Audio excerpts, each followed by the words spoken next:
Welcome back. Well, many of you would probably be familiar with this next company, shoemaker Bata.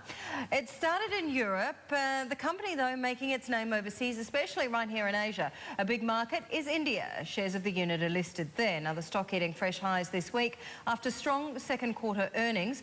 Bata is looking to cash in on its popularity in the world's second largest consumer market, planning 100 new stores and 50 new franchisee stores across the country this year. But it's not restricting itself to India. The company also betting big on Southeast Asia, where it's getting a makeover to draw in new customers. Alexis Nasard is the CEO of Bata Group and joins us now live here on the desk in Singapore. Alexis, welcome. Thanks for joining us today. Good morning. Glad to be here. I was doing a little bit of research on the company, of course, as you do. I'm extremely interested to hear about Angela. Now, she is one of your creations. Yes. And she's one of your customers, I suppose, you could say in inverted commas. Tell us about Angela. You know, one of the big challenges in retail and in fashion retail is to adopt some of the methodologies of consumer goods companies, which always start with a clear definition of your target consumer, who ought to be a good representation of your current constituency, otherwise the cost of growth would be very high. She's middle class, she has lots of optimism towards the future, married with 2 kids, lives in the suburbs, has lots of frustrations and aspirations, and our job in life is to understand those and try to meet them. Why Angela and why not Angelo? Well, is there It's a serious question, because I'm sure bloke's a big part of your It's actually not only serious, it's a very deep question. Is there an Angelo as well? Yeah, there is Roberto, her husband. Roberto. Exactly. So these are quite European names, are they not? Because we are a European company and it is a European brand. But as we talked about, so much of what you're doing is right here in Asia. Yes.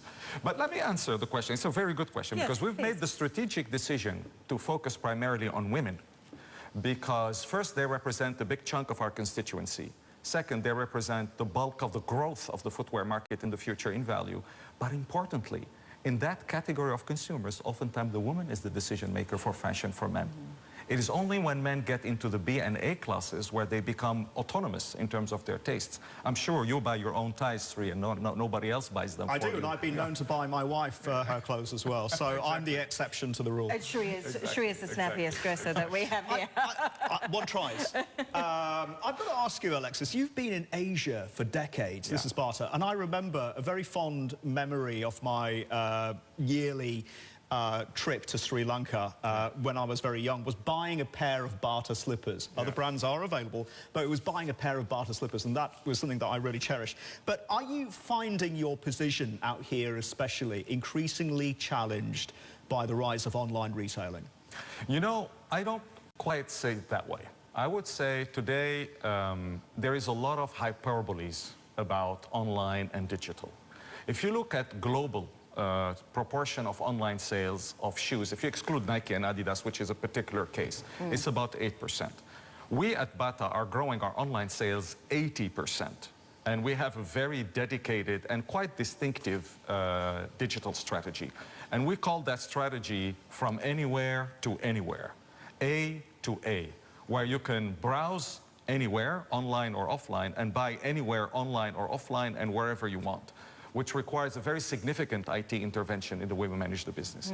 Importantly, beyond growing very fast, we are actually very profitable online. And that is a very important point to make. Most fashion retailers lose money online. They lose their margins, don't they? Absolutely. Our business online is margin accretive. How? We have 400 basis points higher margin online than offline. How do you do that?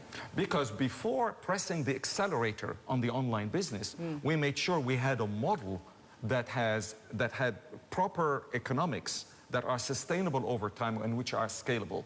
So we worked on procurement, we worked on warehousing, we worked on IT systems, we worked on delivery infrastructure to make sure that this business never becomes margin dilutive. But at the same time, you're expanding your footprint in store as well around the world. So you're pushing the accelerator on both sides of the business. Because we want to serve Angela wherever she chooses to shop. If she chooses online, we will be there. If she chooses online, we will be there. Brick and mortar, we will be there. We will be anywhere she chooses to shop. But our duty as business leaders is to make sure that this is profit neutral for us. And I'm pleased to say that today it's not only profit neutral, actually online is accretive. Or Roberto, of course. Of course. Unless Angela Very buys conservative. Roberto's She shoes. does sometimes. Right. I've got to ask you, Alexis, how cautious are you about the outlook given all this uncertainty about this escalating trade conflicts, and specifically for your business, how is this affecting the barter supply chain? Yeah. Listen, today, to be fair, we haven't seen anything tangible yet affecting our business. But if you step back and you look at history, frankly, win-lose posturing in trade wars often results in lose-lose. Yeah. So frankly, I'm not very optimistic about the current attitudes being adopted on that front. And I'm sure many of my colleagues in the business world would share that point of view.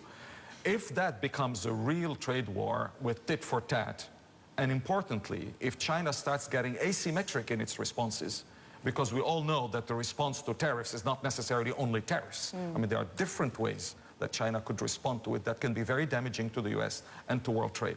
So if that degenerates beyond a certain point, we will suffer. I would be dishonest if I said otherwise, as will all global players be suffering, because we are increasingly having an integrated activity system. Yeah. How much will you suffer?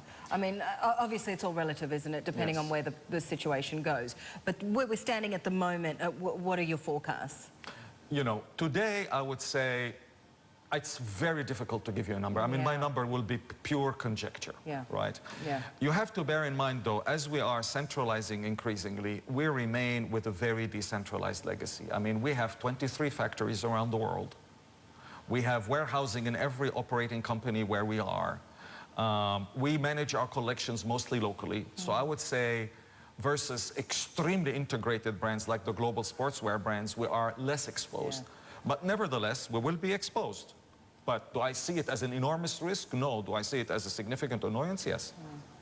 Okay, all right. Alexis, unfortunately, we're out of time. You're going to need to work on that Roberto side of things, I think, to keep Sri happy here. Thank you so much for joining us. A real pleasure to have you with us. Thank you for having me. Alexis. We'll have you back anytime. Thanks, Thank Alexis. You.